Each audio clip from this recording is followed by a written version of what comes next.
మీకు liquor policy మీద వచ్చినప్పుడు కూటమి has got more percentage. But liquor shops వచ్చాక people are becoming negative on that process.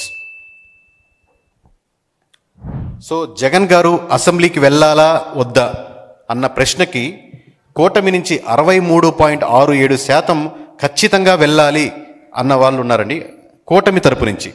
అలాగే వైఎస్ఆర్సీపీ నుంచి 65.84%, 65.84% పీపుల్ ఆర్ ఖచ్చితంగా జగన్మోహన్ రెడ్డి గారు ఖచ్చితంగా అసెంబ్లీకి వెళ్ళాలి అని కోరుకునే వాళ్ళు 66% వరకు ఉన్నారండి. అదే జనసేన నుంచి అయితే, అంటే కేవలం ఇప్పుడు మీరు చెప్పింది కూటమి నుంచి అన్నాను కదా, కేవలం జనసేన నుంచి చూసుకుంటే 36% వద్దు, అపోజిషన్ లీడర్ స్టేటస్ లేకుండా మీరు వెళ్ళకూడదు అని జగన్మోహన్ రెడ్డి గారు చెప్పేవాళ్ళు 36.67% ఉన్నారండి. జగన్మోహన్ రెడ్డి గారు అసెంబ్లీకి వెళ్ళాలా ఉండకూడదు అనే దాని ప్రశ్నకి.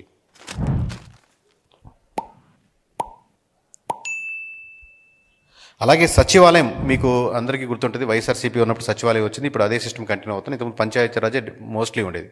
సో పంచాయతీరాజ్ వర్సెస్ సచివాలయంలో కూటమి పీపుల్ ఆర్ సపోర్టింగ్ 59, అంటే కూటమి అంటే టీడీపీ జనసేన బీజేపీ కలిపి ఆ పర్సన్స్కి ఓట్లు వేసిన సెక్షన్స్లో 59.15% సచివాలయానికి సపోర్ట్ చేస్తున్నారండి. పంచాయతీరాజే బాగుంది సచివాలయం కంటే అనేవాళ్ళు 24.15% మాత్రమే ఉన్నారు. అలాగే వైఎస్ఆర్సీపీకి 68.23% సచివాలయం కాన్సెప్ట్ బాగుంది అనేవాళ్ళు ఎక్కువ ఉన్నారండి. కేకే గారు వాలంటీర్ల గురించి తీసుకోలేదా సార్? వాలంటీర్స్ గురించి నేను అన్ని చెప్తే ఇంకా రిపోర్టు ఏముండదండి ఓవరాల్గా.